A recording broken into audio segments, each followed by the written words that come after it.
Decoding Skills Development Legislation with your host, Darren Vandenberg.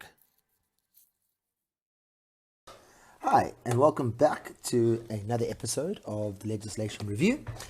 I am continuing my discussion on recognition of prior learning, RPL, and I'm still unpacking the National RPL coordination policy, government level.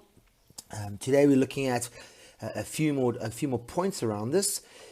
I'm starting on page 8 of the coordination policy, and at the point that says a national strategy for wide-scale implementation of RPL in the post-school sectors. So what this policy is saying is that we need to find a way as a country, if not broader, to assist those people in post-school education who decided to go a vocational route rather than a academic route, to be able to access, the same, or have the same accessibility to promotions or jobs or designations as those who went the academic route.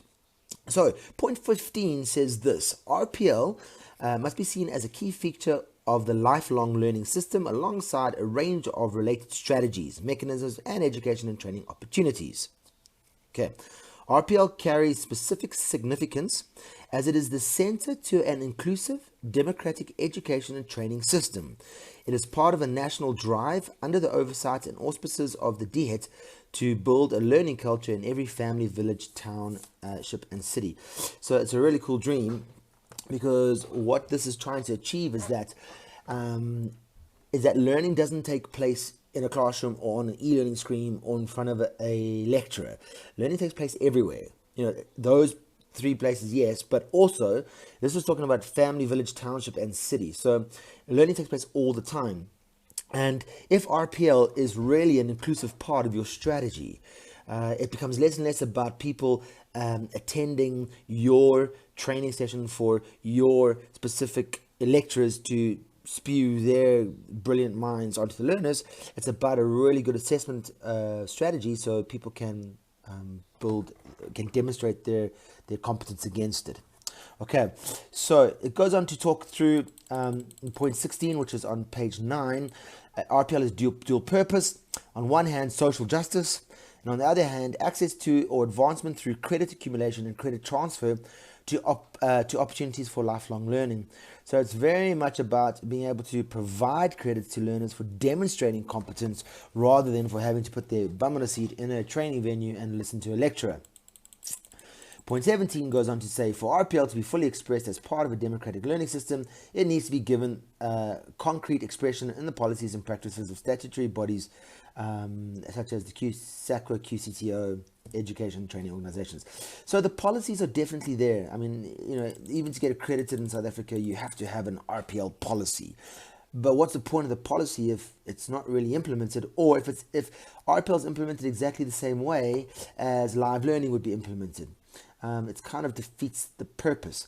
So it's quite important that RPL is not done with coaching and guidance and this and that. RPL is literally an opportunity for learners to build a qualification, evidence towards a qualification, and by that then actually achieve the same outputs if they demonstrate the same skill. Okay, so the next heading goes to say the legislative mandate provided through the NQF Act, which is pages 9. It just kind of an overview of that RPL is legislative and it's going through the NQF Act. And then this coordinating mechanism on point 21 has something quite interesting. It talks about a strong driver and coordinating mechanism is required to ensure that RPL is further developed and implemented on a wide scale across the education training system. So in Hong Kong, they have actually created an RPL department that focuses only on RPL, and I believe that's what this coordination policy is leaning towards, that South Africa needs to look at creating some kind of an RPL department or mechanism that focuses purely on the RPL initiative to help people RPL themselves, rather than only at relying on the governing bodies who have other key strategy focus areas. All right, so points 22, 23 on pages 10, 24, Goes on to explain that in a little more detail. Then talks about funding and national mechanism, that we need to find funding for it, and a fund should be set up on page 11. So yeah, I mean, you can read that if you want to know more about it. And yeah, it just talks about that we need to